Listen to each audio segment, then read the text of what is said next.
अगर एनवायरनमेंट को देखा जाए तो एनवायरनमेंट का मतलब होता है हमारे आसपास का एटमॉस्फेयर, हमारे आसपास का वातावरण, जिसके अंदर हम दो तरह के एलिमेंट्स देखते हैं।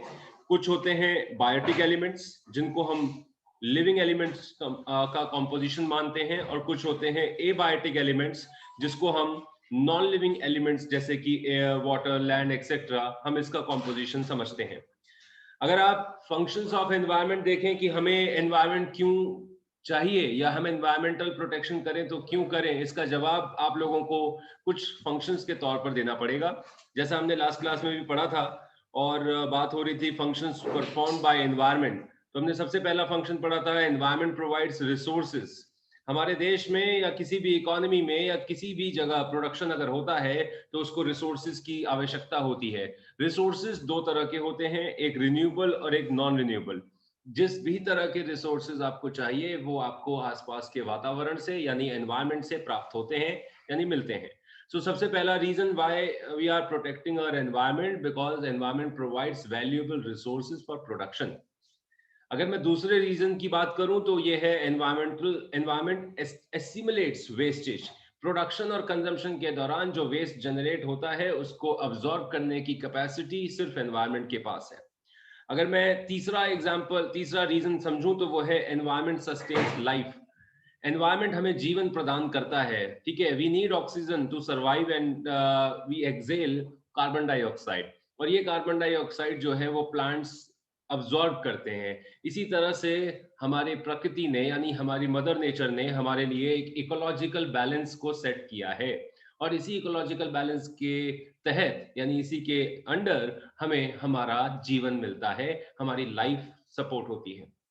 ओके, सो लास्टली मैं ये कहूंगा environment also provides aesthetic services, दो सीनिक ब्यूटी जिनको देखकर आप सेटिस्फाइड महसूस करते हैं, रिलैक्स्ड महसूस करते हैं। यकीनन ये काम भी, ये जो चीजें हैं, ये एनवायरनमेंट से ही हमें मिली हैं। नाउ हमने बात करी थी कैरिंग कैपेसिटी की। कैरिंग कैपेसिटी का मतलब क्या होता है, पहले तो मैं ये बताना चाहूंगा। कैरिंग कैपेसिटी मतलब एनवायरनमेंट के अंदर कुछ ऐसी चीजें जो एनवायरनमेंट को सपोर्ट करती हैं या एनवायरनमेंट को अपने बेसिक वाइटल फंक्शंस को परफॉर्म करने में मदद मिलती है। Carrying capacity includes two things, जैसा कि आप सभी लोग देख सकते हैं। कैरिंग कैपेसिटी के अंदर दो बातें हमने पढ़ी थी लास्ट क्लास में भी, कि रिसोर्स का एक्सट्रैक्शन जो है वो रिसोर्स के रीजनरेशन से कम होना चाहिए। रिसोर्स का एक्सट्रैक्शन रिसोर्स के रीजनरेशन से कम होना चाहिए, the very first thing. And second part आपने जो समझा था वो ये था कि जनरेशन ऑफ वेस्ट जो होगा वो आपके अब्जॉर्प्शन कैपेसिटी लिमिट के अंदर अंदर होगा। जो प्रोडक्शन और कंजम्पशन के दौरान वेस्ट जनरेट होता है वो अब्जॉर्प्टिव कैपेसिटी के अंदर हो तो हमें कोई प्रॉब्लम नहीं होगी, एनवायरनमेंट अपने फंक्शंस को प्रॉपर्ली परफॉर्म कर सकेगा। अच्छा जी, लेकिन अगर ऐसा नहीं हो सकता, अगर ऐसा नहीं हो पाया, if these two conditions are not fulfilled, then एक प्रॉब्लम क्रिएट होगी जिसे आप एनवायरमेंटल क्राइसिस का नाम देते हैं। लोगों ने पूछा कि ये एनवायरमेंट क्राइसिस का रीजन क्या है, हमने एक सिंपल जवाब दिया, बिकॉज जो वेस्ट जनरेशन है वो एनवायरमेंट की अब्जॉर्प्टिव कैपेसिटी के बियॉन्ड है। इसीलिए एनवायरमेंट अपने वाइटल फंक्शंस को परफॉर्म करने में सक्षम नहीं हो पा रहा, ठीक है। लोगों ने बोला कि इसका कारण क्या है, एनवायरमेंट अपने वाइटल फंक्शंस को परफॉर्म क्यों नहीं कर पा रहा, रीजंस क्या है। तो हमने रीजंस जानने की कोशिश करी, जिसमें पहला कारण हम लोग थे, हम लोग और हमारी बढ़ती हुई तादाद, ठीक है। मैं यहाँ किसी रिलीजन की बात नहीं कर रहा हूं, मैं यहाँ पर बात कर रहा हूँ जनसंख्या की, जो किसी भी देश के लिए एक समस्या हो सकती है। पॉपुलेशन एक्सप्लोजन, क्योंकि जैसे जैसे जनसंख्या बढ़ेगी वैसे वैसे लोगों को वो जो नीड है, लैंड की जरूरत है, जमीन चाहिए, पानी चाहिए, मिट्टी चाहिए, ये जो नेचुरल रिसोर्सेज है उसके ऊपर एक एक्यूट प्रेशर नजर आता है। और जाहिर सी बात है ये सारी चीजें स्केर्स नेचर में हम पाते हैं, यानी लिमिटेड है नेचर इनका, ठीक है। और हमारी जनसंख्या लगातार बढ़ती जा रही है, नीड हमारी बढ़ती चली जा रही है। दूसरा कारण हमने देखा था गरीबी, कि भाई हमारे पास रिसोर्सेज नहीं होते, लैक ऑफ रिसोर्सेज के लिए, इसकी वजह से सॉरी, हम नेचर के नजदीक जाते हैं और उसका एक्सप्लॉयटेशन शुरू करते हैं। अपने शेल्टर चाहिए तो डिफॉरेस्टेशन करके शेल्टर को गेन किया, आपको खाना पकाना है तो लकड़ियां काट कर, आपने जंगल की लकड़ियां काटी, पेड़ काट कर अपना खाना पकाया। तो इस तरह से हम नेचर के नजदीक तो जाते हैं, नजदीक जाना बुरी बात नहीं है लेकिन उसे एक्सप्लॉइट करना बुरी बात है। तीसरी बात है इंक्रीजिंग अर्बनाइजेशन, जो बिल्कुल रैपिड स्केल पर अर्बनाइजेशन यानी शहरीकरण हो रहा है, जिसकी वजह से एनवायरनमेंट को एक कीमत चुकानी पड़ रही है। आपको एक ऑल वेदर रोड चाहिए, एक पक्की सड़क चाहिए, तो वो पक्की सड़क जंगल को काटकर मिट्टी के ऊपर कंक्रीट सीमेंट बिछाकर ही मिलेगा। और यही अर्बनाइजेशन कहीं ना कहीं आपको एनवायरनमेंट की कॉस्ट पर दिखाई देता है ना। इंक्रीजिंग यूज ऑफ पेस्टिसाइड, जो जमीन मिट्टी वाली है जिस पर हम खेती करते हैं, फार्मिंग करते हैं, उन जमीनों पर भी हमने क्या देखा, जो दवाइयों का छिड़काव किया जाता है, इंसेक्टिसाइड, पेस्टिसाइड्स और केमिकल फर्टिलाइजर्स का यूज किया जाता है, सॉइल फर्टिलिटी को डैमेज करते हैं। ये जमीन भी हमारा नेचुरल रिसोर्स है जिसकी डिग्रेडेशन ईयर आफ्टर ईयर हम देख रहे हैं। एक और कारण हमने पढ़ा था, फिफ्थ पॉइंट, जिसका नाम था रैपिड इंडस्ट्रियलाइजेशन। आपको मैन्युफैक्चर्ड गुड्स चाहिए, बेस्ट क्वालिटी प्रोडक्ट चाहिए। कोई भी कंट्री, पिछले चैप्टर में मैंने ही पढ़ाया था, मैं ही वो इंसान था जिसने मैंने बात कही थी कि भाई किसी भी कंट्री को डेवलप होना है तो उसके देश का इंडस्ट्रियल सेक्टर बहुत मजबूत होना चाहिए। मैंने ही कहा था, ठीक है। लेकिन मैं यही कहता हूं कि ये जो इंडस्ट्रियलाइजेशन है, ये जो इंडिया आज 10th most industrialised Nations of the world में काउंट किया जाता है, वर्ल्ड की जो इंडस्ट्रियलाइज्ड कंट्री हैं उनमें 10वें स्थान पर इंडिया है। लेकिन ये जो हमें डेजिग्नेशन मिला है, ये किसी कीमत पे मिला है, और वो है एनवायरमेंटल डिग्रेडेशन। फिर मैंने ट्रांसपोर्ट व्हीकल्स की बात करी कि आज आप दिल्ली एनसीआर में देखें तो मोर देन 50%, मैं यूं कहूं कि 70%, अप टू 70% व्हीकल्स जो सड़कों पर दिखाई देता है वो कॉमर्शियल ट्रैवलर्स हैं, कॉमर्शियल व्हीकल्स हैं। कॉमर्शियल व्हीकल से निकलने वाला जो धुआं है, व्हीकल से निकलने वाला जो एमिशन है, कार्बन एमिशन या व्हीकुलर एमिशन, जिसकी वजह से एयर पॉल्यूशन होता है, और ये एयर आपके नेचुरल इंग्रेडिएंट का एक हिस्सा है, इसे आप डिनाई नहीं कर सकते। और आखिरी बात हम करेंगे, disregard for the civic norms. आपको बोला जाता है समाज के प्रति आपका दायित्व है, कुछ कर्तव्य हैं, वो कर्तव्य आप निभाओ, लेकिन आप एनवायरनमेंट की स्टेक पर आप इन सभी चीजों को इग्नोर कर देते हैं, और इसकी डिसरिस्पेक्ट या इसकी डिसरिगार्ड कहीं ना कहीं आने वाले ईयर्स में हम ही को भुगतना पड़ेगा। ये कारण मैंने बताए थे कि वाई देयर इज इकोनॉमिक या सॉरी एनवायरमेंटल डिग्रेडेशन। नाउ इसको हमने देखा कि एक तरफ ग्लोबल वार्मिंग बढ़ती जा रही है, दूसरी तरफ लोग अपनी लाइफस्टाइल को अपनाकर, अजीब तरह की लाइफस्टाइल को अपनाकर हम क्या होते जा रहे हैं, लथार्जिक होते चले जा रहे हैं, जिसकी वजह से हमारे शरीर में तरह तरह की बीमारियां पैदा हो रही हैं, और उस बीमारी को दूर करने के लिए हमने अपने हेल्थ एक्सपेंडिचर बढ़ा रखे। मैं सिंपल सी बात करूंगा, ठीक है। साफ पीने का पानी नहीं मिलता, मैंने वाटर प्यूरिफायर लगाया। साफ हवा नहीं मिलती, मैंने एयर प्यूरिफायर लगा लिया, ठीक है। सारी चीजें जो नेचुरल चीजें हमें मिलती थी, शुद्ध हवा, शुद्ध पानी हमें जो पहले मिलता था, हम ही ने पॉल्यूट किया है, और इसका खामियाजा जब हमें मिल रहा है, तरह तरह के प्रोडक्ट बनाकर इसको हम कॉम्पनसेट कर रहे हैं। एक तरफ वो ग्लोबल वार्मिंग का इम्पैक्ट जो अनइवन वेदर कंडीशंस को क्रिएट करता है, ग्लेशियर एक लेवल पे पिघल रहा है, कोस्टल फ्लडिंग के चांसेस मल्टीप्लाई हो चुके हैं, ट्रॉपिकल स्टॉर्म्स जो हैं वो आपके बहुत ज्यादा सीवियरिटी को शो कर रहे हैं, जो आपकी इकोनॉमी को, आपके देश के लोगों को कहीं ना कहीं परेशान करेंगे। ये सारे कारण एनवायरमेंटल डिग्रेडेशन के तो हैं, लेकिन साथ में इनसे बचने के लिए जो आप कीमत अदा कर रहे हो, वो एक कीमत अपॉर्चुनिटी कॉस्ट कहलाती है। आपने अपने घर में एयर कंडीशनर लगाया गर्मियों में ठंडी हवा पाने के लिए, बात अच्छी है, लेकिन ये जो एयर कंडीशनर की वर्किंग को अगर आप समझें तो वो आपको ठंडी हवा देता है, लेकिन बाहर जो रिलीज करता है वो गर्म हवा है, जिसकी वजह से आसपास का जो टेम्परेचर है वो बढ़ जाता है। कितने एयर कंडीशनर लगातार बिक रहे हैं भारत में, मैं ये बताना नहीं चाहूंगा। कितने लोगों को एयर कंडीशनर की आदत पड़ चुकी है, मैं ये बताना नहीं चाहूंगा। आप दिन भर एयर कंडीशनर में रहते हैं, आपकी, ठीक है, बॉडी इसको अडेप्ट कर चुकी है। नाउ अभी आप 1 घंटा 2 घंटा जिम में जाकर या मॉर्निंग वॉक, इवनिंग वॉक में जाकर पसीना बहाते हैं ताकि आप हेल्दी रहें, है कि नहीं? लेकिन अगर ये नॉर्मल लाइफस्टाइल में अगर एयर कंडीशन नहीं होता तो ये नेचुरल लिविंग थी हमारी, जिसमें नॉर्मल काम करने में ही आपको वो स्वेटिंग होती है, जिससे सारी चीजें ठीक रहती हैं। जैसे एक छोटा सा मैं रिलेट करके समझा रहा हूँ कि किस तरह से हम लेविश लाइफस्टाइल या कंफर्ट्स की आड़ में एनवायरनमेंट का तो नुकसान कर ही रहे हैं और अपना नुकसान अलग से कर रहे हैं, और इससे बचने के लिए तरह तरह के खर्चे हमारे बढ़ते चले जा रहे हैं। So this was opportunity cost of negative environmental impact, which is very high nowadays. एक तरफ देश लड़ रहा है ग्लोबल वार्मिंग से, और हम लड़ रहे हैं अपने होने वाली तरह तरह की बीमारियों से, ठीक है, जिससे कि खर्चा दोनों का बढ़ रहा है। जीडीपी का एक अच्छा शेयर गवर्नमेंट भी खर्च कर रही है, और अपनी इनकम का एक अच्छा प्रपोर्शन हम अपने आप को फिट रखने में खर्च करते हैं। ठीक है, मैं बीमार नहीं हूं सर, लेकिन मैंने हेल्थ का इंश्योरेंस करा रखा है, अपनी हेल्थ पॉलिसी ले रखी है। मैं बीमार नहीं हूं, लेकिन मैंने जिम का सब्सक्रिप्शन ले रखा है। मैं बीमार नहीं हूं, लेकिन मैं मॉर्निंग वॉक पे जाता हूँ। ये हैबिट बन चुकी है हमारी, ठीक है। समझ रहे हो मेरी बात? तो इस तरीके से दिस इज अपॉर्चुनिटी कॉस्ट, कि वो हो रहा है जिसको कॉम्पनसेट करने के लिए कहीं ना कहीं, या उसके इफेक्ट्स को न्यूट्रलाइज करने के लिए आप इस तरह के एक्ट में इंडल्ज हैं।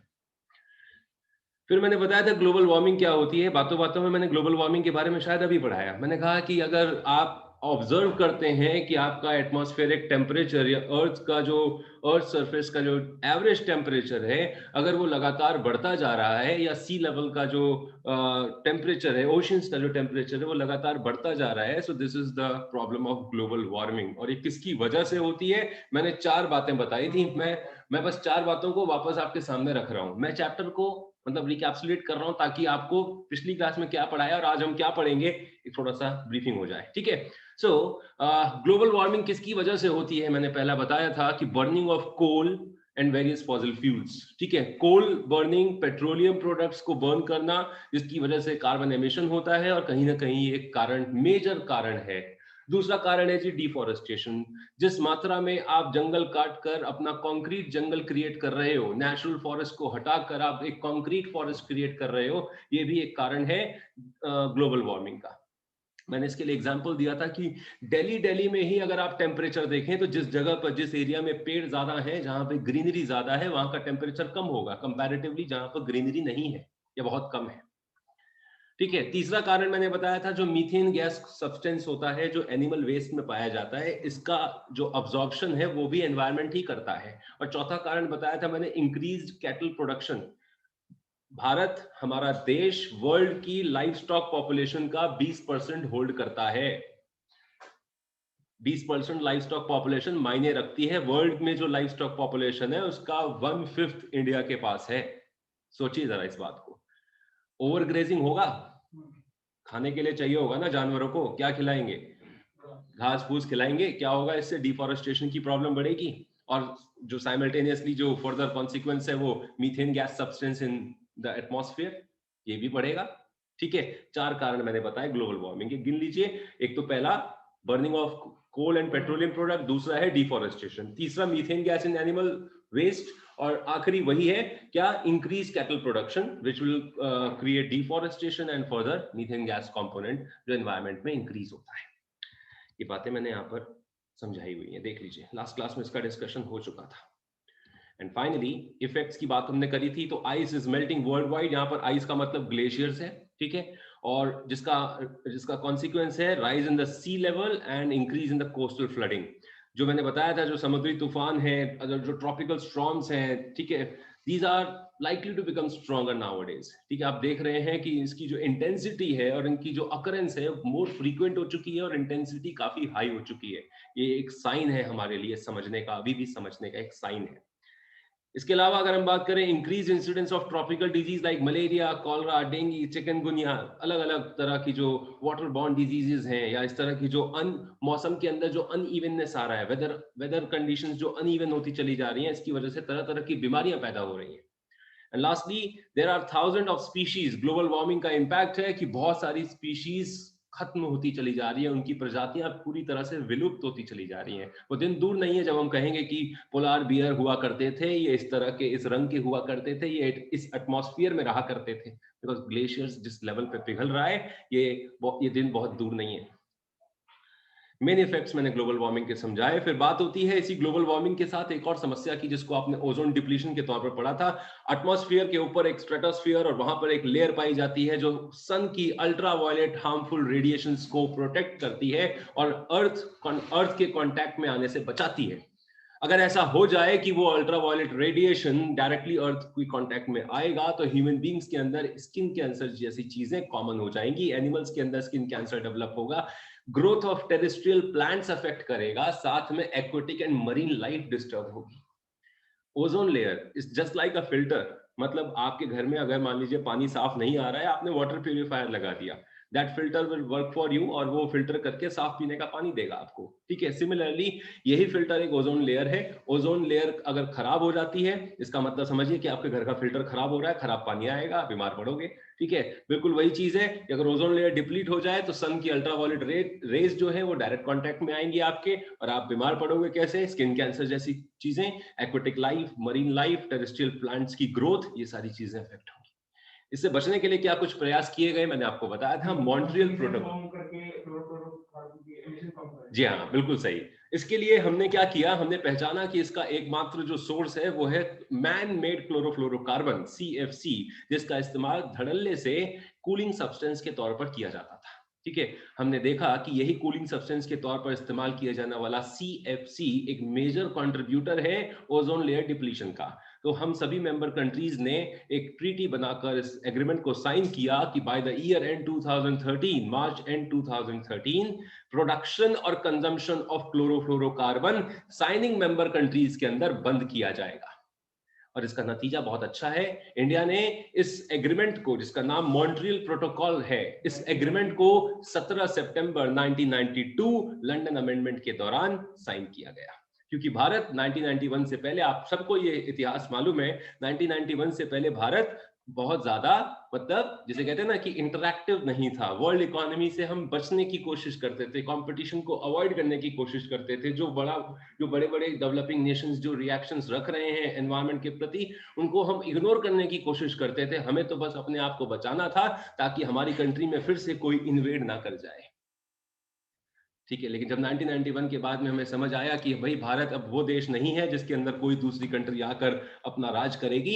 1991 में जब LPG की शुरुआत करी गई तो 1992 द वेरी नेक्स्ट ईयर 17 सितंबर को ये एग्रीमेंट साइन किया जाता है। और वहां पर ये इस एग्रीमेंट में ये ओथ है, ये शपथ ली जाती है कि by the year end March 2013 chlorofluorocarbon हर तरह से, चाहे वो डायरेक्ट हो या इनडायरेक्ट हो, प्रोडक्शन और कंजम्पशन बंद किया जाएगा। ठीक है, ये और इसका एक अच्छा रिजल्ट भी है, ओजोन लेयर वापस धीरे धीरे रिकवर करनी शुरू हुई है। बट इससे भी बड़ा जो खतरा हमें नजर आ रहा है वो है ग्लोबल वार्मिंग का, क्योंकि अगर ये ग्लोबल वार्मिंग ठीक नहीं हुई तो यही एटमॉस्फेरिक और स्ट्रेटोस्फेरिक टेम्परेचर को इंक्रीज करेगा, जिससे ओजोन लेयर वापस से अपनी पोजीशन पर, खराब पोजीशन पे आ जाएगी। खैर, ये तो आगे की बातें हैं बहुत। आइए, यहाँ पर CFC मेजर कंट्रीब्यूटर, इसके साथ में जो कुछ सब कंट्रीब्यूटर्स हैं वो है एरोसोल प्रोपेलेंट्स। देख लीजिए, ब्रोमोफ्लोरोकार्बन जिसको आप हैलेंस कहते थे, जिसको फायर एक्सटिंग्विशर्स में इस्तेमाल किया जाता था। क्लोरोफ्लोरोकार्बन यानी CFC को हम एयर कंडीशनर में, रेफ्रिजरेटर के तौर पर रेफ्रिजरेशन गैस के लिए इस्तेमाल करते थे, बट इन सबको हमने सब्स्टिट्यूट कर दिया है। Main effects ozone layer depletion के मैंने बताया। Ozone layer skin cancer human beings के अंदर करती है, फाइटोप्लैंक्टन का प्रोडक्शन बंद हो जाता है या लोअर हो जाता है, जिससे जो मरीन लाइफ है वो डिस्टर्ब होती है, और यूवी रेडिएशन की वजह से टेरेस्ट्रियल प्लांट की ग्रोथ भी अफेक्ट करती है। फाइटोप्लैंक्टन एक तरह का, जिसे कहते हैं ना कि भाई मरीन लाइफ अगर हम कहें तो, जो वाइल्ड बॉडी है, वाइल्ड बॉडी के अंदर हमें एक तरह का सब्सटेंस मिलता है, जैसे हमारी बॉडी में टिश्यूज हैं, सेल्स हैं, ठीक है, एक तरह से जो हमें प्रोटेक्ट करते हैं। अगर हमारे ऊपर कोई भी, जैसे क्या होता है, कट लग जाता है, ठीक है, कट लग जाता है तो सेल्फ हीलिंग का कॉन्सेप्ट है। 4 दिन आप उसको छोड़ दीजिए, वो धीरे धीरे सेल्फ हीलिंग हो जाएगा, राइट। इसी तरीके से फाइटोप्लैंक्टन एक तरह का सेल होता है, टिश्यू होता है, जो एक्वेटिक वाइल्ड लाइफ को प्रोटेक्ट करने का काम करता है। ठीक है, बेसिक अंडरस्टैंडिंग ये है। बाकी इसका डिटेल अगर आप जाएं तो इसके अंदर काफी वाइड एक्सपेंशन है, ठीक है ना। तो फाइटोप्लैंक्टन मैंने एक बताया, और इसी तरीके से अब एक क्वेश्चन जैसे लास्ट ईयर आया था, मैंने फाइटोप्लैंक्टन अंडरलाइन भी करवाया होगा अगर आपको याद है ना। हाँ, इसी तरीके से सोलर पैनल में किस तरह का सेल लगता है, लास्ट ईयर का एक बोर्ड का क्वेश्चन था। तो आप, क्योंकि अब सोलर पैनल वाला क्वेश्चन हट गया है, एनर्जी वाला सेक्शन हट गया है, तो लेकिन फिर भी याद रखिएगा इस चीज को कि सोलर पैनल के अंदर फोटोवोल्टिक सेल्स लगते हैं। फोटोवोल्टिक सेल्स का इस्तेमाल किया जाता है सोलर पैनल को वर्क करने में। लिथियम आयन बैटरीज नहीं लगती हैं। लिथियम आयन भी ऑप्शन दिया गया था, बच्चों ने वही लिथियम आयन, क्योंकि नया नया चला था, सुना था, बच्चों ने लिथियम आयन टिक किया, बट फोटोवोल्टिक सेल्स लगाए जाते हैं। ओके, सो ये मॉन्ट्रियल प्रोटोकॉल के बारे में मैंने आपको बताया, ये चीज सारी। Now state of India's environment, मैंने बताया था आप लोगों को state of India's environment. Abundant natural resources है हमारे पास में, अच्छा खासा फॉरेस्ट एरिया है। डेक्कन प्लेट्यू ब्लैक सॉइल जो है वो टेक्सटाइल इंडस्ट्रीज के लिए सुटेबल है। मैंने बताया था इंडो गैंगटिक प्लेन्स जो है intensively cultivated densely populated regions है हमारे इंडिया के अंदर, सबसे ज्यादा पॉपुलेशन यहीं पाई जाती है। इसके अलावा इंडिया फॉरेस्ट जो कि अनइवनली डिस्ट्रीब्यूटेड है, लेकिन वो हमारे एक ह्यूमन लाइफ को एक नेचुरल ग्रीन कवर प्रोवाइड करता है, और वाइल्ड लाइफ को एक नेचुरल ग्रीन कवर प्रोवाइड करता है। ठीक है, large deposits of iron ore, ये मैंने डेटा मार्क करवाया था कि world's total iron ore reserve में 20% हिस्सेदारी किसकी है, भारत की है। 20% जो स्टेक है world's total iron ore reserve में, वो इंडिया के पास है।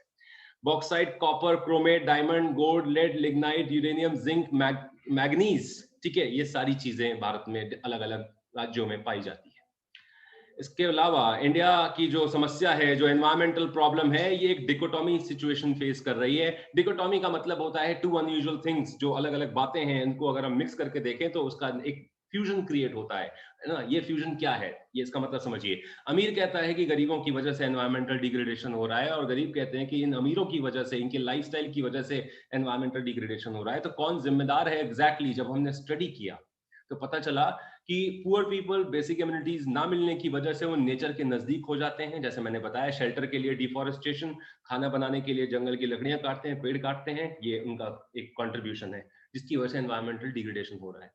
दूसरी तरफ रिच क्लास की बात करें तो जो उनका यूज है अपने लाइफस्टाइल को अपग्रेड करने के लिए, ठीक है, जैसे encroachment into forest land, farm house हम बनवा लेते हैं, ठीक है भाई, शांति का माहौल मिलेगा, वहां पर जाकर फैमिली के साथ कभी थोड़ा वक्त बिताएंगे, farm house. You are encroaching into forest land, कहीं ना कहीं आप भी तो एनवायरमेंटल डिग्रेडेशन कर रहे हो। वो जो फार्म हाउस है, आप कहते हैं कि नहीं ये हमने तो ज्यादा नहीं लिया बट कुछ तो लिया ना, और आप हमारे जैसे भारत में बहुत सारे ऐसे लोग हैं जो फार्म हाउस का कॉन्सेप्ट समझ रहे हैं और उसको पसंद कर रहे हैं, ठीक है, तो डिफॉरेस्टेशन तो होगा ना सर।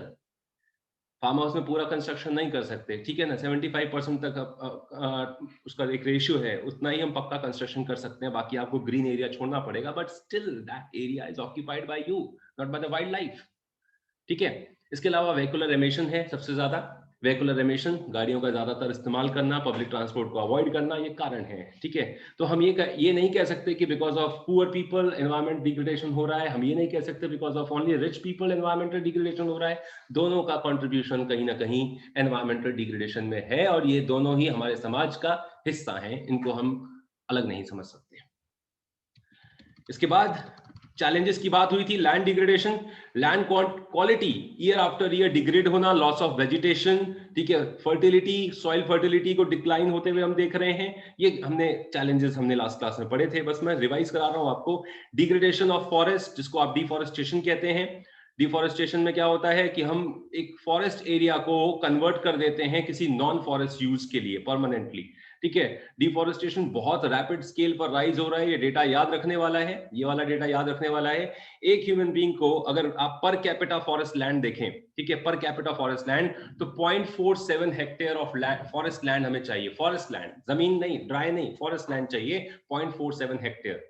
हम अपनी बेसिक ह्यूमन नीड्स को सेटिस्फाई कर सकें, उसके लिए 0.47 हेक्टेयर ऑफ फॉरेस्ट लैंड चाहिए, बट अवेलेबिलिटी कितनी रह गई है? 0.08 हेक्टेयर। सोच के चलिए, शॉर्टेज है, एक्यूट शॉर्टेज है, ठीक है। सीरियस जो प्रॉब्लम हो सकती हैं, फ्लड के chances, soil erosion, heavy siltation of dams, ये सारी चीजें ये सारी चीजें यहाँ पर बढ़ जाएंगी, ठीक है जी, ये सारी चीजें यहाँ पर बढ़ जाएंगी। ये इसके डिफॉरेस्टेशन के कॉन्सिक्वेंसेस हमने देखे थे। सॉइल इरोजन की प्रॉब्लम के लिए डिफॉरेस्टेशन सबसे ज्यादा जिम्मेदार है। अगर आप जंगल काट कर सीमेंट डाल दोगे, जमीन पर सीमेंट बिछा देंगे, मिट्टी नहीं रहेगी, तो ऑब्वियसली वाटर अब्सॉर्ब नहीं होगा, है ना। बाकी कोई सारी चीजें, साइंस की बात आती है यहाँ पर, ठीक है, कि भाई प्लांट्स रहते हैं, उनकी रूट्स रहती हैं, तो रूट्स में जब वाटर है अब्सॉर्ब होता है, फर्दर वो एक ग्रीन कवर हमें मिलता है नेचुरल लाइफ को, ह्यूमन लाइफ को। जब आप वहां पर सीमेंट बिछा देंगे तो वो सारी चीजें खत्म हो जाती हैं, और यही एक सबसे बड़ा कंट्रीब्यूटर है। सॉइल इरोजन, समझिएगा, सॉइल इरोजन, बाढ़ का खतरा क्यों बढ़ा ज्यादा? बिकॉज डिफॉरेस्टेशन हुआ, और जब बाढ़ का खतरा बढ़ा तो उस बाढ़ में सॉइल की अपर सरफेस जब वॉश आउट हो जाती है, that problem is soil erosion. और ये डेटा हैरान करता है हमें कि 5.3 billion ton of soil erode होती है हर साल, जिसमें इंपॉर्टेंट न्यूट्रिएंट्स हम खो देते हैं, जैसे कि 1.8 million ton of phosphorus, 26.3 million ton of potassium and 0.8 million ton of nitrogen. ये इंपॉर्टेंट न्यूट्रिएंट्स होते हैं सॉइल के अंदर, जिसको सॉइल इरोजन के दौरान खो दिया जाता है, ठीक है। ये बात यहां पर हमने पढ़ी थी। India supports approximately 16% of world's human and 20% of livestock on a mere 2.5% of world's geographical area, ठीक है। ये बात मैंने बताई थी, डेटा याद रखने वाला है, ये कैरी करके चलेंगे साथ में, ये नहीं है कि किस चैप्टर का है जी।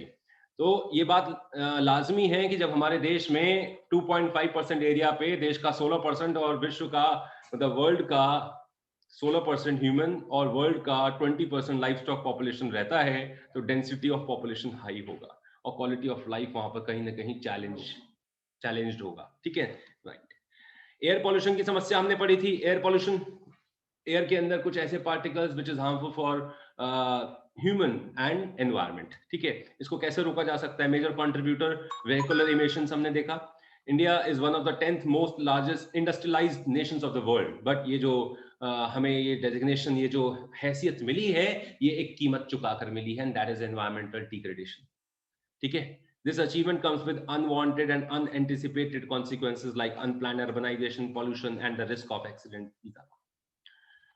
कैसे कंट्रोल किया जा सकता है एयर पोल्यूशन को? जल्दी जल्दी बताइए कैसे। पढ़ा हुआ है, प्रमोशन ऑफ पब्लिक ट्रांसपोर्ट, दूसरा promotion of clean fuel in vehicles, promotion of clean fuel for domestic purpose such as LPG in household, and finally promotion of आपका cleaner technology, strengthening of emission standard. Cleaner technology मतलब जैसे आजकल government बहुत ज्यादा focus है, focus किस पे है? ईवीज पर, इलेक्ट्रॉनिक व्हीकल्स पे। अगर कोई भी कंपनी ऑटोमोबाइल इंडस्ट्री के अंदर इलेक्ट्रॉनिक व्हीकल प्लांट लगाना चाहती है तो हम उसको आसानी से, मतलब हम उसको फेवर कर रहे हैं, हम उसको सपोर्ट कर रहे हैं, बिकॉज हम जानते हैं कि एक तरह से आने वाले ईयर्स में जब इलेक्ट्रॉनिक व्हीकल्स का अच्छा खासा ट्रेंड होगा तो कहीं ना कहीं पॉल्यूशन भी कंट्रोल होगा और एनवायरमेंटल डिग्रेडेशन से भी हम बच सकेंगे।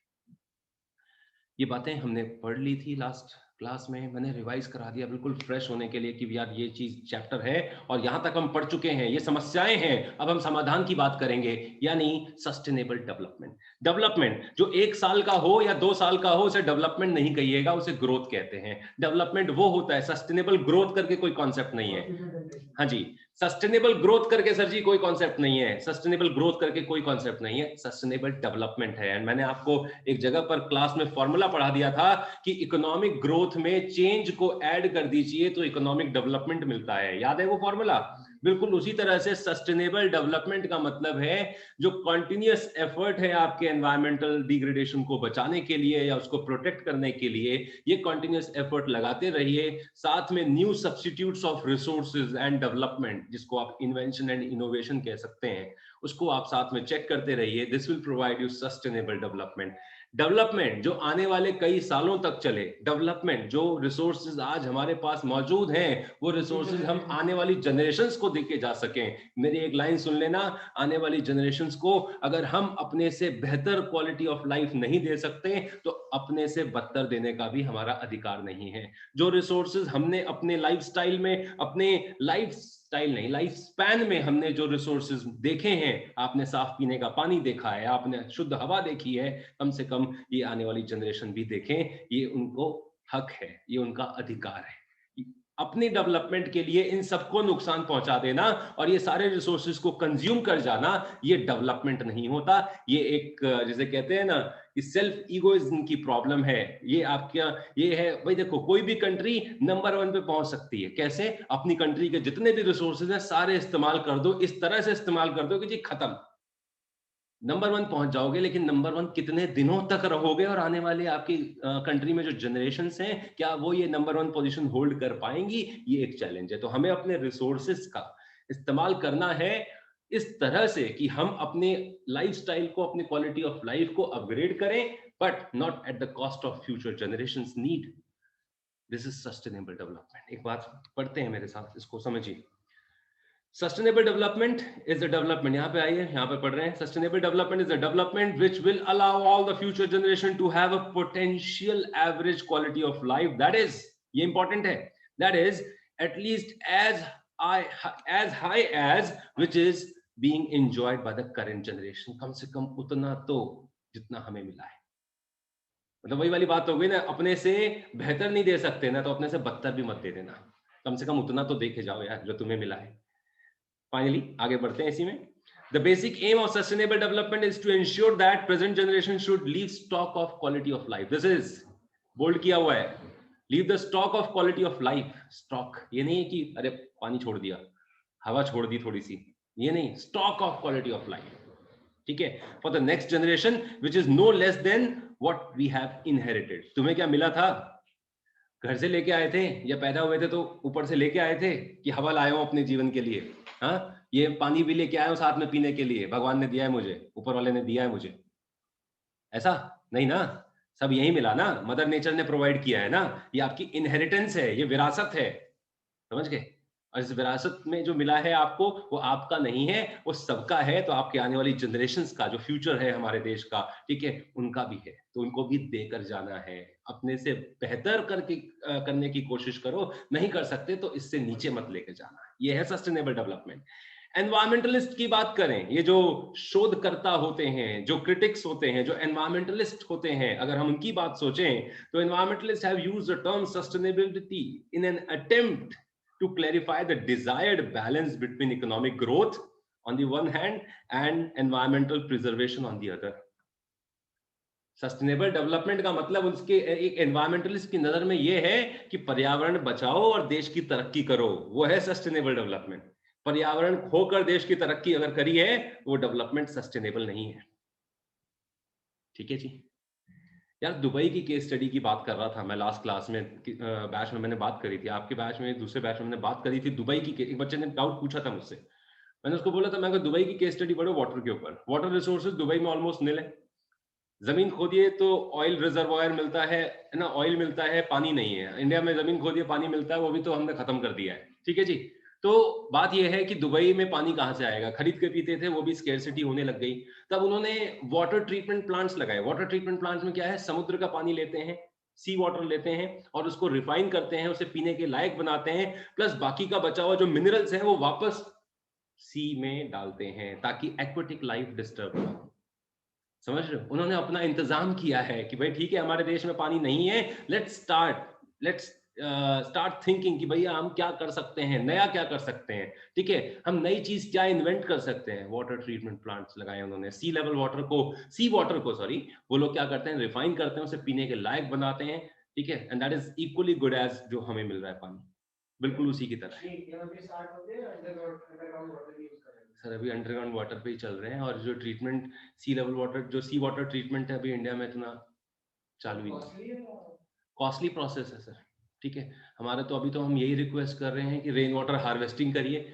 आप जो घर बना रहे हैं आज की डेट में, जो बहुत से जो अर्बनाइज्ड एरिया हैं, जो सिविलाइज्ड एरियाज हैं, उनको समझाया जा रहा है गवर्नमेंट की तरफ से कि आप अगर घर बना रहे हैं, घर के छत पे आप एक रेन वाटर हार्वेस्टिंग सिस्टम रखिए। ऑफिसेस को, पब्लिक ऑफिसेस को कंपलसरी कर दिया गया है कि आपके ऑफिसेज में रेन वाटर हार्वेस्टिंग ट्रीटमेंट होना चाहिए, इसकी फैसिलिटी होनी चाहिए, पानी बर्बाद नहीं होना चाहिए। ग्राउंड लेवल वाटर है उसको बचा कर रखना है, उसे प्रिजर्व करके रखना है, जितनी जरूरत है सिर्फ उतना लेना है, और इसको कैसे बढ़ाया जा सके इसके प्रयास किए जा रहे हैं। ठीक है, अब उतना मेजर खर्चा करके हम अभी उसको सक्सेसफुल इंडिया में होना ना होना एक डाइसी सिचुएशन है, तो उसको हम कह रहे हैं कि जो है कम से कम उसको प्रोटेक्ट करते हैं, उसको कंजर्व करने की कोशिश करते हैं। ठीक है सर, तो for an economist development path is sustainable if the stock of overall capital assets, ठीक है, रिमेन्स कांस्टेंट और राइजेस ओवर टाइम। या तो उतने के उतने ही रहे, वही वाली बात है, दोबारा तिबारा रिपीट कर रहा हूं मैं, है ना, कि भाई या तो उतना ही रहे या उससे बेहतर हो जाए, बट नीचे नहीं जाना है, वही डेवलपमेंट सस्टेनेबल है। सस्टेनेबल डेवलपमेंट एम किसको करता है, एम करता है equitable use of resources to meet the needs of the present and future generation without causing depletion in the resource या एनवायरमेंटल डिग्रेडेशन। ठीक है जी, बिल्कुल। To prevent further damage to our life support system, further damage ना हो, जितना हो चुका उतना हम झेल रहे हैं, इससे फर्दर डैमेज ना हो। और तीसरा है to conserve and nurture the biodiversity and the other resources for the long term food security. जिसे कहते हैं बायोडाइवर्सिटी लॉस।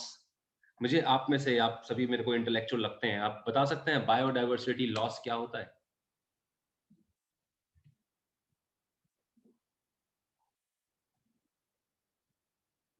गलत बोल दिया कि आप सब लोग इंटेलेक्चुअल लगते हैं मुझे। हाँ जी, स्पीशीज एक्सटेंड हो रही है तो उनकी वो नंबर ऑफ स्पीशीज जो टोटल है वर्ल्ड में वो कम होती जा रही है पहले के मुकाबले, और कम और आगे और कम हो रही है। ठीक है, नंबर ऑफ स्पीशीज जो लगातार एक्सटेंड होती चली जा रही है, different varieties of flora and fauna, उनको प्रोटेक्शन करना, उसका स्पीशीज का जो एक्सटेंशन है उसको हम प्रोटेक्ट करें। सर आप कुछ कह रहे हैं? ऐसा जो एटमॉस्फेयर होता है यहाँ पे एनिमल्स भी हैं, प्लांट्स भी हैं, हाँ, उसका मतलब वो कंडीशंस कम होती हैं। बहुत बढ़िया, बहुत बढ़िया, बहुत बढ़िया। कि भाई देखिए, हम जो जहां पर एग्जिस्ट कर रहे हैं, जहां पर हम सरवाइव कर रहे हैं, ठीक है, अब इसको नोएडा मत सोचना, नोएडा में सरवाइव कर रहे हैं, नहीं, जहां पर हम वातावरण के बीच में हम सरवाइव करते हैं। हमारा सर्वाइवल जो है वो डिपेंड करता है बहुत सारी ऐसी चीजों पे जो नेचर के द्वारा हमें दी गई हैं। हवा ना मिले, वो पंच तत्व वाली बात समझते हैं ना हम लोग, जो शरीर है ये 5 तत्वों से बना है वगैरह वगैरह, ठीक है। तो वही वाली बातें यहाँ पर, हमें मिट्टी चाहिए, मिट्टी। अब आप कहेंगे सर मैं तो मिट्टी छूता ही नहीं दिन भर में, आपको चाहिए मिट्टी, ठीक है। वो मैं बहुत अदर वे हो जाएगा, मैं समझाने लगूँ उसको तो, ठीक है। इसके अलावा आपको पानी चाहिए, आपको जमीन चाहिए, आपको हवा चाहिए सांस लेने के लिए, आपको ना, ये आपका जो जीवन है, आपका जो लाइफ है, ये हमें कहीं ना कहीं एनवायरनमेंट के बीच में ही नजर आता है।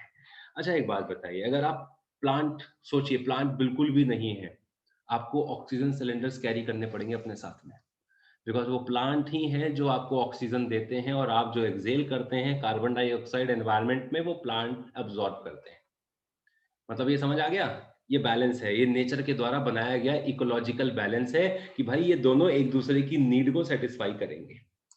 आपने साइंस में कहीं वो फूड चेन पढ़ी होगी, फूड चेन पढ़ी है, ये जानवर इसको खाता है तो वो जानवर इसको खाता है, इसलिए सारी कुछ है जो उनका नेचर है, जो साइकिल है, वो बिल्कुल फिट एंड फाइन है।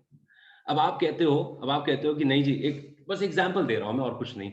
आप कहते हो कि नहीं, मैं इस छोटे जानवर को, एक मान लीजिए मॉस्किटो है या फ्लाई है, इसको मैं फ्रॉग कंज्यूम करने वाला है, मैं इसको बचाऊंगा और जितनी भी फ्लाइज है मैं उनको बचाऊंगा, उनको मरने नहीं दूंगा, ठीक है। आप सुन लीजिएगा, ठीक है।